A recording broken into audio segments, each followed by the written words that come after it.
good. I just wanted to welcome everyone. I'm Ms. Shan Hochter Thompson. I work in the Innovation Division at the San Diego County Office of Education.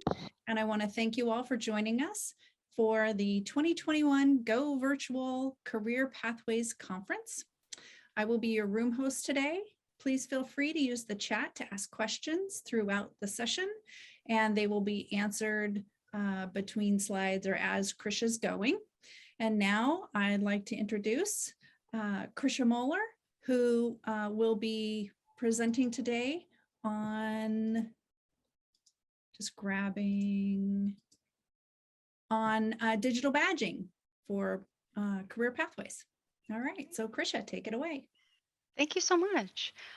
So my name is Krisha Moeller, and just really briefly about me, I'm an adjunct teacher at SDSU for the Masters in EdTech program, and I'm also working on my dissertation through Boise State University Online. And the topic of yeah, thank you. The topic of my dissertation is actually on digital badges. So today I'll be presenting about some ways that you can use digital badges to support career pathways and student learning in general. So thank you so much. So before we get started, I'm going to go over a little bit what the session overview is going to look like. So we have, we're going to talk about the intro to open badges. So if you have not heard of open badges before, I'll cover really briefly what they are and how they're typically used. Then we'll briefly cover digital badge theory. So this is from some of the research that I've been reading up on as part of my program. And that includes best practices, which we'll jump into next, a few use cases for you for specifically relating to how to use them in career pathways. And then I'll end with showcasing a little bit of some digital badging technologies that you might like to try. I won't be doing a full demonstration today just for the sake of time, but I will be kind of giving a little bit of an overview of some platforms that I think are really useful, particularly for career pathways. Okay, so this is not mandatory, but I thought I would do something a little interactive and fun, especially since we're talking about digital badging and open badging. So if you would like to, I do have a digital badge that you can actually earn for attending this presentation today. Like I said, it is optional. You don't have to do it, but if you want to do it, then there are some digital badging notes that a note document that I've included. I promise it's like super easy. Basically, it's more or less almost the answer key for what the quiz is, and you just kind of follow along as we go. But basically, if you want to use this, you can take notes on this little worksheet. It's super simple, just 10 questions. And then later at the end of the presentation, oh, it's not working. Oh, I didn't do the bit.ly link. Thank you so much. I'm so sorry. Let me see. Let me put the correct link here. It's a bit.ly link. I forgot to actually write bit.ly here in the chat. It's for careers notes. There we go. That one should be the one that works. Hope that does. Let me check. And there it goes. Okay. Okay. Whew, there we go. Thank you so much. So let me see. Put it to everybody here. There we go. Perfect. Thank you so much. So yeah, so this is optional, but by the end of the session today, if you want to go claim this digital badge, I'll show you where to go to log in, and basically all you have to do is like jump straight to this little quiz, and all the notes you take are basically answers to the quiz, and then you can earn this digital badge to go on your profile. So I'll show you that towards the end. But yeah, so just something kind of fun and optional for the session. Okay, so let's see. So I'm going to start with an introduction. Okay, so let's first talk a bit about the history of badges. So who uses them and what were they used for? So a number of organizations, including the Girl Scouts, the Boy Scouts, and the military, have historically utilized badges as a means for motivating their community members to take action and for their community members to showcase their skills, abilities, and accomplishments. However, the significance of these badges remained most prominent within the domain of these relatively closed communities. So what that means is they had meaning within their own units. Like within the military, certain badges mean certain things to certain people. Same thing within the Girl Scouts, the Boy Scouts. But outside of those communities, for example, if you weren't in the military, you may not know what certain badges mean. So let's fast forward to today. The face of education and the workforce, as well as the bridge between these two domains, is changing.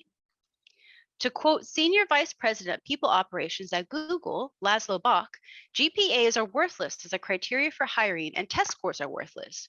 Your ability to perform at Google is completely unrelated to how you performed when you were in school because the skills you acquired in college are very different. This statement reflects how industries are starting to change how they view student qualifications. So, this brings us to the story behind digital badges. Digital badges are online micro certifications that learners receive by proving their skills, abilities, or mastery through a set of planned significant accomplishments. These accomplishments can include anything from hands on tasks like projects to formal exams or quizzes. Badges can be shared on online portfolios or digital backpacks and via websites and social media. Learners use these badges as evidence of their skills and abilities in specific domains that employers actually care about. So, what's the difference between open badges and other types of digital badges? Open badges are standardized. Open badges use the same technical format or structure, which makes them easy to transfer around on sites around the world. Open badges are free. The technology used for open badges is open source or free, and this allows developers to use these badges in countless projects for no cost. Open badges are preservable. Because they are standardized, open badges can be collected or stored on numerous websites for safekeeping, like Badger Backpack. So the idea is, unlike in the previous examples, like with military badges, digital badges have the benefit of being able to be transferred around on different websites, stored in different locations, and that information is attached to metadata, which we'll cover next. And this metadata will allow people, even if they're not from that community, to read a little bit about what the badge is actually offered for, and what kind of skills, specifically career related skills, that the students had to prove in order to earn that badge. So, open badges are powered by the Open Badges standard. This means they contain metadata that allows users to track the origin of a specific badge, thus making them difficult to duplicate or fake. This data also allows potential employers to review what the badge really means. This information answers questions like, what skills does the badge represent? Who was the badge issuer? What was the criteria and evidence for issuing this badge? And so forth. Now, I'm going to take a moment to talk about a couple of digital badging theories. So, like I was saying in my introduction, I've been working on my doctorate in education technology through Boise State. And during that time, I've had the opportunity to review a wide range of studies on the topic of digital badges. And from this literature, I found that what I would call three of the most commonly researched theories about digital badges. These theories relate to how digital badges help to facilitate learning pathways, how they can support personalized learning or learner voice and choice, and how digital badges impact learner engagement or motivation. So to start with, this is likely the most relevant to career pathways, but the research has shown that digital badges can be implemented to improve learner resilience and motivation in learning pathways. Teachers needing to design predefined learning pathways for students can use badges to help chunk or scaffold instructional content and to encourage learners through each topic or learning stage or level. Badge modules can culminate into larger badges or certifications. This is a good option for times when a instructional program happens to need to take a lot of time or maybe particularly challenging for trainees, and you still need to motivate students to see the program through. So an example of this is if you look at it like a typical CTE pathway. Most CTE pathways are going to be 3 or 4 courses, and I've also worked as a CTE teacher myself. And one of the things that we sometimes struggle with is trying to motivate students through all of those courses, especially if the students already have their electives fulfilled. Trying to get them through the last part of those courses can be difficult. So the nice thing about digital badges is you can scaffold that type of reward. So you can issue digital. So one of the things I started doing is I started issuing digital badges for I issue a digital badge at the completion of every course in the pathway, and at the end of the pathway, we culminate into a big certificate. But it's just a way to scaffold that reward system, or to kind of chunk those accomplishments essentially. And so it's just a way to help motivate the students throughout. So they're not waiting until like a far end of the program to get some kind of recognition of what they're doing or some kind of reward. Um, Now, this is actually similar to some of the things you may see outside of education. So using digital badges or achievements in this way is a common practice in many video games, which a lot of students love. So for example, this picture here, this is how achievements are scaffolded in a popular online game, Elder Scrolls Online. This is the series of achievements in crafting that a player must accomplish in order to obtain the cumulative achievement, the ability to wear a title called Grand Master Crafter. So you'll notice here the number of smaller scaffolded titles that must be earned before the player, in this case, can be awarded that cumulative achievement. So it's actually based off of things that students may already see in things like games. So here, this if I were a player playing this game, I would have to earn all these small titles, which you could see sort of like being digital badges, before I can get to that Grand Master Crafter title, which would be like the large certification that I get at the end of the program. And similar to the way we use digital badges, the goal here is to motivate the player through these smaller accomplishments, sort of through like a carrot on the stick, so to speak, until they get to that end phase to get their ultimate certification. And let me see. Oh, there it goes. Okay. So additionally, digital badges can be used to personalize learning. Digital badges can facilitate the creation of badge libraries where students can select from various trainings or learning modules that suit their unique interests and needs.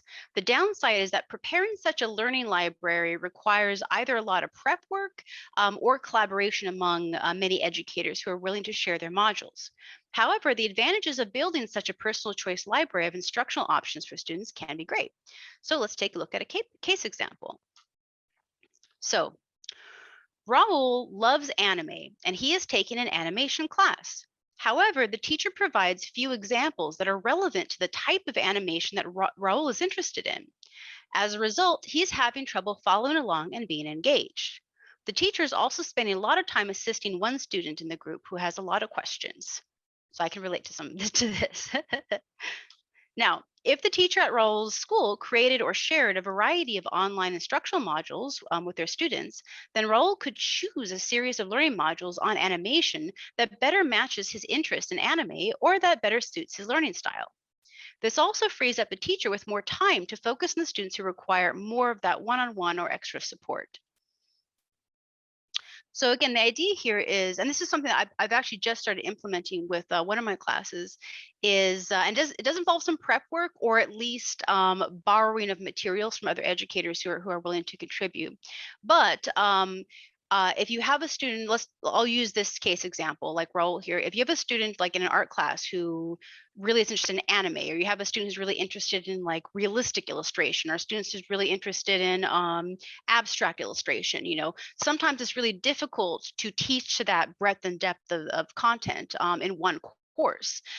So the nice thing about digital badges is you can set up different learning modules in advance for the students and then let them actually pick. So if they pick the modules they're interested in, then they can actually earn some type of micro credential, in this case, the digital badge, that showcases that they've received training, so to speak, in that very specific type of career-related skill, whether it's graphic design or digital photography or what have you, even part of the same course, which is a really nice feature. And digital badges again can help facilitate that kind of process. Okay.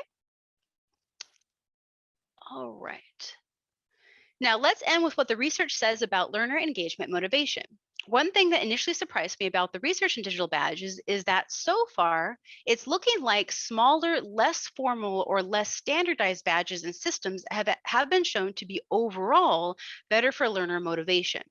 Now, the key word there is overall, since not all studies produce the same result. However, there seems to be more evidence leaning towards the idea that using digital badges to verify or support micro skills is generally better for learner motivation. And this is especially true in instances where the digital badges are part of optional or more informal learning. Um, or would that meaning learning programs that take place outside of school? Larger or more formalized, complex, or rigorous accomplishments or skill sets may do better if rewarded with traditional certifications. But there is evidence that you can use a combination of both badges and certifications when looking at ways to motivate learners. Um, so why would that be less intimidating? Oh, good question. So it I think it's not so much that was intimidating, but I'll use an example actually, one of the studies that I read, where in one of the studies, they were trying to teach students some career writing skills, and they were doing it outside of a class. So it was actually a class that students took when it was deemed that they might need some support with things like writing resumes and writing, uh, cover letters and things like that. And now the instructional designers who handled that program, when they originally created the digital badges, they created them to be very formalized. These are instructional designers. We're all instructional designers to some extent. We're all teachers, and so they did it in a way that you would see in typical school programs. So it was very standards aligned, rigorous. They had rubrics for the students. The students before they did everything had a rubric to look at, and and there's a lot of work that went into that, a lot of efforts to try to clarify the content and standards and make it rigorous. But they found the students were not particularly engaged because they said, well, now this just feels like any other school program that I get a grade for, and I'm not even getting a grade for this, And so what they did is, in effort to make it a little bit more fun, they tried to chunk it one a little bit more. So meaning that they broke it down into a series of more like micro skills, and then gave a badge for each one. And then they made efforts to they still had the rubrics, so they didn't remove them, but they said, we're not going to be grading you this rigorously on this rubric. This is just to help guide you. So when they got feedback from the students were like, okay, this is a little bit more fun. This feels a little bit more like something that doesn't feel so much like school or grades or things that that might be boring to them. Now, having that said, there were some programs. This is from a separate study, separate couple studies, but there have been programs that have shown some success where they've integrated badges with traditional certifications, which would be like certificates, things that students usually recognize.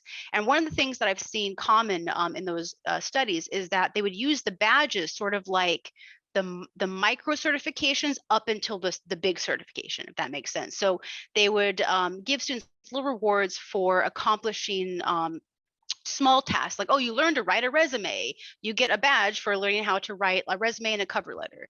Then you might get a badge for learning how to write a professional email. Then you get a badge for learning, so they're very small skills that in my opinion, I think should actually be somewhat easy. I would say easy, not horribly challenging or complex for a student to earn. Then at the very end, then you might give them a certificate saying, okay, you've completed the full program, or you could even maybe make a cumulative badge that indicates that they're a completer of like a career preparatory workshop. Layers the badge. Oh, nice, wonderful. Yeah, I've been seeing that a lot. And there's been a lot of success with that actually. So when the digital badges are layered or scaffolded into either quote unquote bigger badges or certifications, there seems to be a lot more motivation or enjoyment from the students. Yeah. So that's actually what the research is supporting too. So yeah, this goes a little bit my own opinion on digital badges, but I think that digital badges shouldn't be horribly challenging or difficult for students to earn. I think there should, if the goal is to recognize and students and give them a sense of accomplishment for what they're doing, then we want them to feel successful. And doesn't mean we're taking away the challenge. At the very end, I think having a certificate or again like a big badge or cumulative badge at the end, I think still gives them that big sense of accomplishment. But the badges along the way, I think is actually a good thing if they're not horribly difficult to earn. And that goes back to the video game example too. If you look at that, a lot of those little skills, the video game example being this one for those I should say for those of you just got here, but like this one. So this is from a video game. So you see, this is actually done in the quote unquote real world too. With well, I get video games the opposite of the real world, but you know, this is done in environments that students recognize outside of schools. So none of these accomplishments here, these mini ones that you see here, are particularly difficult to earn, but you have to get them all to get the big title, you know, and so it ultimately just motivates students to develop those skills in smaller things to get the big thing, which is in this case a big title that they get to wear in the video game called Grandmaster Crafter and things like that. All right, so oh, this actually goes into what I was going to say next. So I kind of jumped ahead a little bit of my presentation, but here we go. Okay. So having this said, there seems to be two schools of thought that are developing on this topic related to how people choose to use digital badges. So one argument is that the more official a digital badge is, the better it is for both learners and employers.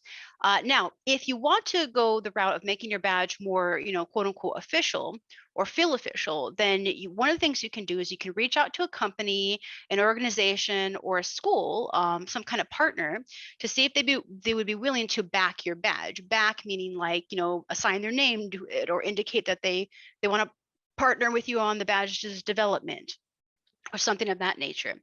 You can also make a rubric to organize your badge creation process with a focus on quality objectives. Now, another argument is that really all badges are meaningful and that all badges tell a learner's story. So regardless of who created a digital badge, whether it was a big certified company like Google or Mrs. Smith, the 7th grade English teacher, all badges that are earned by a learner tell a story about that learner's interests. Similarly, for employers, all badges provide them with a more clear picture of who that learner is. What are they about? What topics capture their interest? And how do they spend their time? So I'll use an example that comes from education. So for example, let's say that I'm in charge of a school that serves a high population of English language learners, and we have to hire a new teacher. So we get a job posting. Now, when I review the portfolio of a teacher who I can confirm has spent more of their time and energy dedicated to learning about supporting ELL students, that's going to be meaningful to me, regardless of how quote unquote official the issuer of that teacher's digital badge is, because it still shows me what this teacher cares about and who they are as a person. So for students, I would say this transfers over for other fields too. Now, obviously, this is an education example, but I'll use, I have a family friend, for example, who loves IT. He loves computers. And I don't know anybody who spends more time watching YouTube videos on computer builds than this guy does, you know, and that he does it in his free time. And he's really good at it. In fact, the first PC I ever built, I went to him because I knew he would know what he was talking about because he watches all these YouTube videos. And, you know, they're not a formal class. They're not, you know, issued by an official company like Microsoft or anything like that. They're just videos he watches on YouTube from other people who are showing how to do things that they figured out. And my thought is, you know, that's meaningful learning, even if it's not officialized by a company. It still shows me that, you know, he's spending a lot of time, a lot of dedication, you know, learning something. And so regardless whether it's, you know, from Microsoft or from YouTube videos he's finding, it still tells me who he is as a person and that this is something he's really passionate about and really likes. And so I say that because I'm not against doing the you know, going the more official route with badges, but I do think you shouldn't need to pressure yourself so much to try to officialize every badge and make it, you know, highly formalized. And again, some of the evidence in the research does say that there's a point to where if you over formalize a badge, the students commented that it starts feeling too much like traditional school, which they're trying to get away from in many cases, or they're trying to have more fun with the program than that, you know. So that's just something to keep in mind. Again, you don't have I'm not trying to steer you away from doing things like, you know, adding a partner, which I think is a great idea, but just try to keep in mind the goal here is that students should be having a little more fun, being a little more encouraged, and things of that nature. And you don't have to officialize it for that badge to be valuable, like you see in this example here. Okay. All right, so that leads me to best practices. All right. Oh, there it goes. Sorry. Sometimes there's a delay on my clicks there. Okay. All right. So the first tip relates to actually creating badge validity. So one concern that learners sometimes have about digital badges is that they're not sure if employers or their school really value them. Now, this is more, I should mention, this is more for older students. So students who are earning badges because they're actually, hoping to put them on their resume. One concern that has been expressed by students is they're not 100% sure if there's employers even going to know what this badge is. Do employers even know what digital badges are, and so forth. So this is a comment that's sometimes brought up in the literature from study participants. Now, so here is the research has actually revealed a couple of methods and information that you can use to address this for students who have these kinds of questions. So the first thing is that learners should be informed that studies have actually shown that employers do value badges, even, this is kind of funny, but even when they are unsure of what the badge is or who the issuer is. So this is actually a study by I actually remember McGovern. When I say 2018 it was, but there was a study from somebody going through actually a PhD program for business, not for education, which was interesting, but it was his dissertation. And what he did was a very in-depth study, but he took a series of resumes for a wide variety of jobs, and he applied to, I want to say it was like 2,000 jobs. It was insane. He did a huge amount of work. And he had divvied up these resumes into two, piles, so to speak. And one of them just had the student skill or the candidate's skills listed, and the others had the exact same skills but with digital badges attached. And the funny thing is, digital badges, when I looked at them, you wouldn't even recognize like the company or the issuer. They're just like little random badges. But when he sent the resumes out, the resumes that had badges attached to them is the only difference. In addition to those skills, got a lot more callbacks actually, which is funny. So goes to figure. So the funny thing is, even when employers are not entirely sure who that issuer is, the fact that they see that you actually tried to verify a skill in some manner, I think is impressive to them. And so if you do have students who ask that questions like, well, is my employer even going to recognize this? The answer is maybe they won't, but it doesn't seem to matter. They still appreciate the effort. And that's actually something that's very encouraging from the research. Now, industry. Oh, great question. Yeah. So the skills were, I actually remember, for specifically entry level jobs that I want to say were office jobs.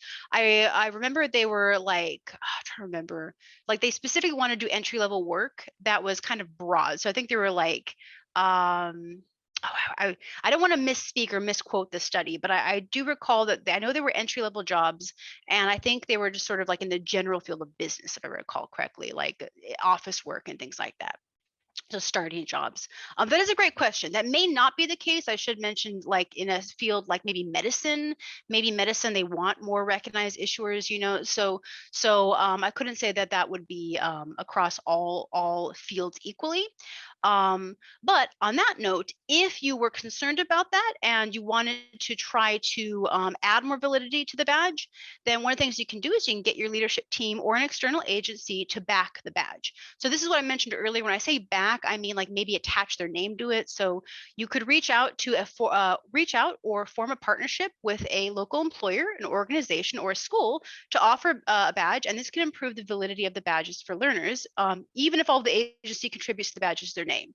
So when I say local partner, it could just be like a local business. I know we have a lot of hotels out here in hospitality, the field of hospitality. I mean, we have technology, marketing. There's a big architecture actually organization out here called I'm trying to remember now, San Diego Architecture. I don't remember the acronym now, but I know there's a big there's an architectural professional organization out here in San Diego. So one of the things you could do is if you're willing to, or your school approves it, you could reach out to like a local partner like that and say, hey, we're trying to create a digital badge to offer students. Would you like to partner with us to contribute your ideas to assessments you want the badge to showcase? Would you like to attach, sometimes they might just want to attach their name to it, which is still fine, but that gives them some chance also to have some actual input if they would like to on on the creation of that badge. So that way, when students earn the badge, they can understand that they're doing so in partnership with a company who will actually recognize it. Even if that company isn't the one who ultimately hires them, the fact that company might lend their name or lend their, backing, so to speak, to that badge in the metadata can also add some validity to that badge that might quell some students' concerns about whether or not employers will recognize that badge. Oh, and the last thing that the data did realize, indicate was for best practices, try to avoid childish looking badges or topics, unless of course you are working with actual young children. So one of the comments that came up where this is, to be fair, this is with adult learners, but they had issued some badges to adult learners, and one of the complaints in one of the studies where the adult learners were like, well, these look like little kid badges. So like I'm getting a sticker. So you kind of want to avoid any childish, imagery, unless you again are actually working with children, just to try to add some of that validity. Okay, there it goes. So now, having that said, regarding the avoiding childish looking badges, I won't be covering digital badge design best practices today, but if you are interested in that, I did prepare a little playlist. It's just, when I say playlist, it's like 2 short videos on YouTube, one of which of mine, one of which is from somebody who's very skilled in Canva. But this playlist, if you want to see it, I should post a link here. Let me post it here. But this is a little playlist that I'm adding some design best practices to for digital badges. So let me put that here. There you go. So you can feel free to bookmark this and watch it later. You don't have to, watch it soon. But if you are interested in learning how to design like nice looking, non-childish looking digital badges, then this playlist should help you. I cover the first video that I do, I cover some best practices for designing a badge in general. And then the second video shows you how to actually then go and apply those design principles in a program called Canva. If you haven't used it, it is free. You do have to create an account, but it is free, and you can actually build your badge there and download it, and they look actually quite nice. For those of you who are not particularly artistically talented or technically savvy, they're very easy to use. So that is located there at your convenience. I did post the link there, so you can just save it for later. There we go. Okay, so now here's an interesting study. So you might be wondering what the research says about collaborative badges versus badges that are geared towards independent learning. Now, in this instance, collaborative refers to any digital badges in which the learners had to engage in some level of teamwork or interaction with others. And studies have shown that learners are generally more motivated in digital badging programs in which collaboration or the peer gaze was present. I'll mention what I mean in a second by peer gaze, but keep in mind, there is also evidence from other studies that suggests that this does not work well for all learners. So it may be helpful to offer collaborative or social options and independent options for badge assessments separately to give students choices. So when I say peer gaze, I'm kind of combining 2 things here. So there have been studies that have assessed collaborative learning versus independent learning for badges, and they've overall showed that collaborative learning is a little bit more engaging for students, where they have to engage in teamwork and things like that to earn a badge together, like in a group. Now, peer gaze was from some other studies that I had read, in which they were talking about the environment in which the badges are presented to peers. So that's what I mean by peer gaze. So in environments where the badges were a lot more visible to their peers, visible meaning like more shareable, or like in systems where they can easily share them on like their Twitter accounts or their Instagram, whatever, the students seemed a little bit more engaged because they were able to actually showcase their badges among their peers, and that mattered more to them. But again, there have been other studies that have suggested that some students actually responded very negatively to collaborative projects or group projects, which I can understand sometimes. So the takeaway, I think, from this is, even though, the overall, the mean of the studies essentially is saying that maybe collaborative learning overall seems to be the safer bet. If you want to really maximize student motivation, keep in mind some students may react really negatively to that. And so to make it accessible to all learners or engaging for all learners, you may want to offer some options, like maybe group work for one badge could be one option. Students who really are opposed to that for whatever reason, or really shy, you can maybe give them a independent assessment instead. Spark as well. Oh, wonderful. Adobe Spark. That's great. Thank you for that that tip. Yeah, I love Adobe Spark. What else? Pixlr. Pixlr is another one if you want to check out for digital badge creation. I'm sorry, I'm reading the chat here. But Pixlr is another one. You can even create in Photoshop or GIMP or any of those other programs too. Really anything you have at your disposal. But yeah, but the thank you for that resource though. Adobe Spark. I'll have to check them out. Okay. So digital badging use cases. So I'll just cover this quickly. Now, these are just optional cases, but these are some instances where I've seen digital badges used, and you can just kind of get inspired if you want to use them, or if it's not applicable to you, then you can disregard some of these ideas. But let's see. Okay, so one reason you may want to incorporate digital badges into your next instructional pathway is that they can support the rollout of both synchronous instructions for synchronous instructional options for learners, where learners can opt to come receive instruction in person, and asynchronous instructional options, where learners can opt to learn at their own pace in an online environment to earn the same badge. Digital badges can lend themselves to supporting the choice and voice of your students. For example, I could create again a handful of online quote unquote training programs that might appeal to the unique career interests of each of my students, and then allow them the opportunity to choose which of the badge offerings they wish to earn. Studies show that when given more options in how to proceed with their education, learners tend to be more receptive to the material being taught. So they feel like they have more control over what they're earning and more control over the quote unquote identity building that they're getting out of collecting different kinds of badges that align more with who they feel they are and what they're interested in. But yeah, so I added this because this is kind of relevant to now because of the pandemic, unfortunately. But the nice thing about digital badges is, unlike paper certificates, you don't have to mail them out. You can just issue them online. And so digital badges can also, again, lend themselves to something like I'm doing now, trying to teach my CTE course in Google Classroom. So this is a nice feature of badges, is their portability and the fact they are digital really lend themselves to both synchronous and asynchronous instruction and verifying the skills of both.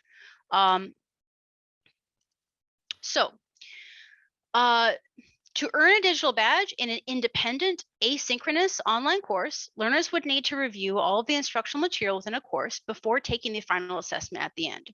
And this is relevant to something I'll show you later, but basically it was almost like an online course. So they could do online learning modules and maybe earn a badge independently online if they want to in an asynchronous environment. Another option is using the same collection of materials that you develop as a teacher. You can teach your class in person in a workshop in a traditional classroom setting, and then the students can go to that same resource page and just skip through the instructional modules because they got those in real time with you, and then just go straight to the assessment, whether the assessment's a project or a quiz, for example. In that case, the students can then have options to earn the badge, whether they're learning from home or they're learning in person. And I say that again, it's kind of relevant now because for our school, we have some students who, for health reasons related to the family, they don't want to come in person, obviously. So we're allowing them to take their CTE curriculum at home, and I'm teaching them online with Google Classroom.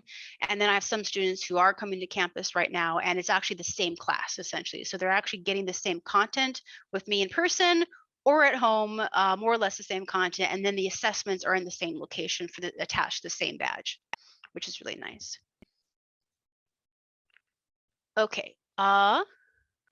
One way you can help support personalized learning options for students is to begin curating a badge library. And this is, again, repeating an example I had before. But a badge library would be a library of different instructional modules and badge offerings. Again, the only downside is that this may require a decent amount of time and effort up front in order to build the content for such a library if you want to do it yourself. Or you may want to reach out to your network. So I'm part of a network of teachers on Facebook. Thank you so much. And see if maybe people are willing to collaborate with you to build some kind of badge library that you could all share among your students so that they can get more choices like that. Thank you. Yeah, I really love the idea, and I'd love to grow it. So if anybody wants to collaborate in building more badge libraries, I think it'd be great. So that way each of us can offer more badge offerings to our students. Okay, so I'm gonna go through.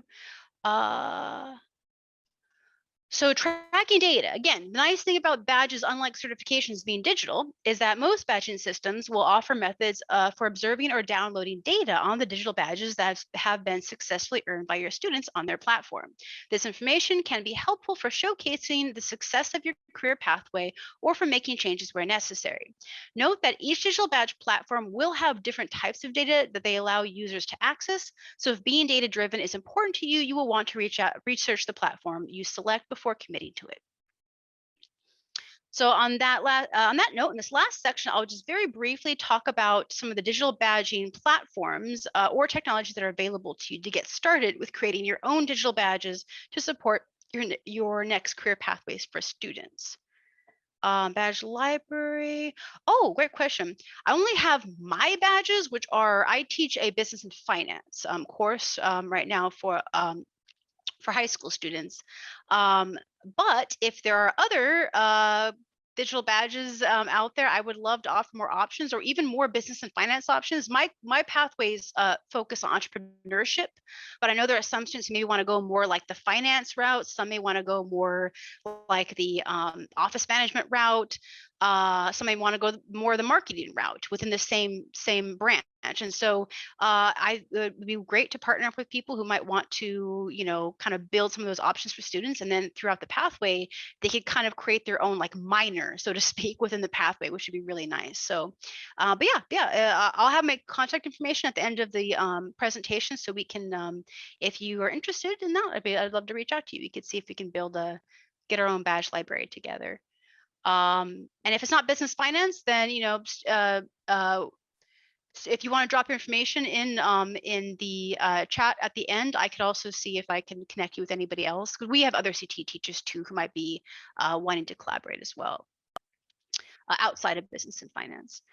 Okay, so technologies, here we go. So here are some of the technologies for digital badges that are out there right now. So there's Credly, Missmo, Accredible, Nocti, and Badger. Missmo is actually one I'm connected with, but I'll talk about that later. But this is, hold on a second, whoops.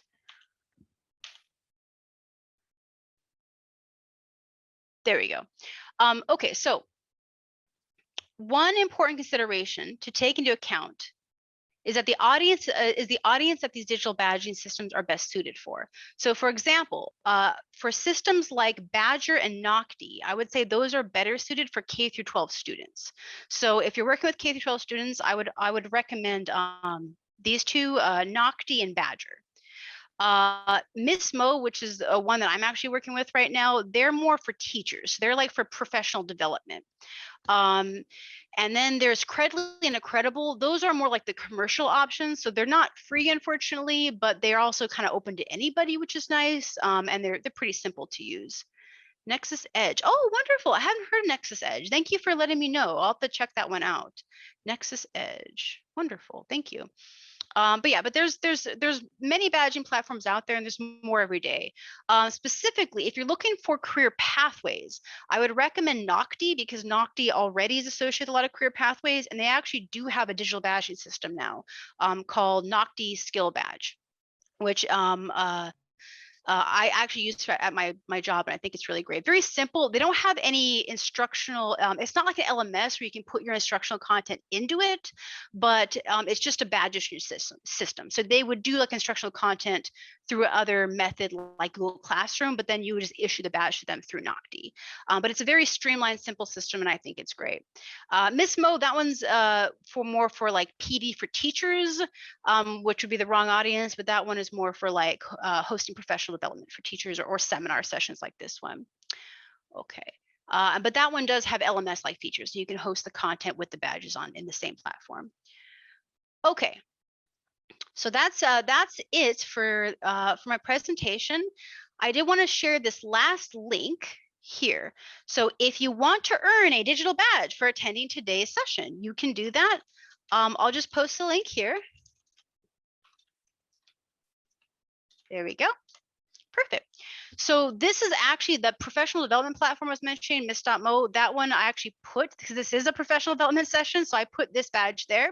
So if you want to collect a digital badge for attending this session today, you can, you would have to make an account, but it is free. The platform doesn't cost any money, and you can log in and just skip straight to the quiz. So there's a little quiz at the end. I list, that's why I list the notes at the beginning. But honestly, it's super easy. It's like 10 questions, and it's pretty obvious what the answers are, I think. But anyway, but you can take the quiz there and then actually earn a digital badge for the session today, and that will collect on your professional development profile on the system there. Having that said, I should mention the platform is very new. I'm actually one of the people working on it. It is free, like I said, it's nothing, but I am one of the people working on it. So if you do see anything with the system that you think there should be changes, or you catch a bug, please feel free to let me know, reach out to me, because I'm actually working on that right now. So that would be great. And if you want to issue your own digital badges for professional development, you actually could get this badge. This is optional too. I'll post the link here.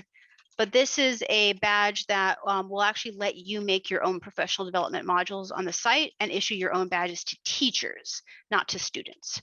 For students, I would recommend, I'll post that link too. That would be Nocti. Let me see, Nocti skill badge. But there's many options out there. Badger's great for students. So this one I would say for K through 12.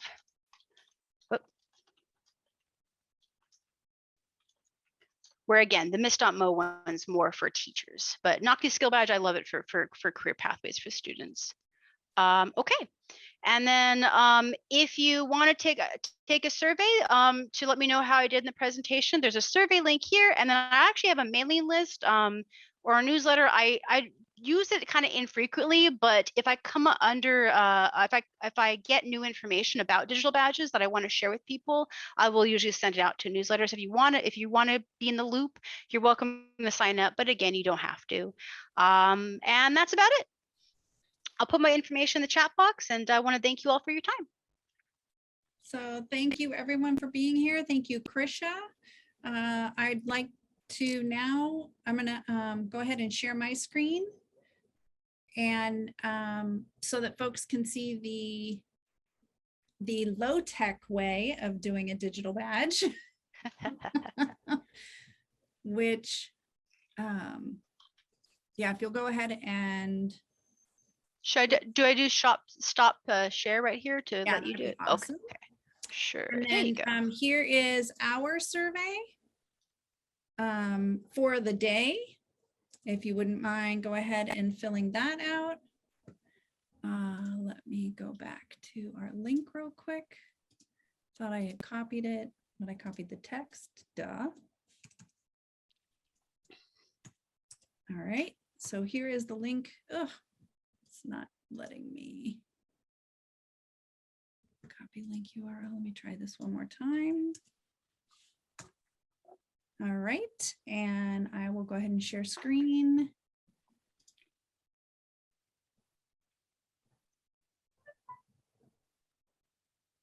Maybe. Is there something I have to do to pass it back over to you? Okay, no problem. Just ignore me. All right. That should be, you should be able to see my screen. I'll put it in present mode, and you can go ahead and take a picture of that for your low-tech digital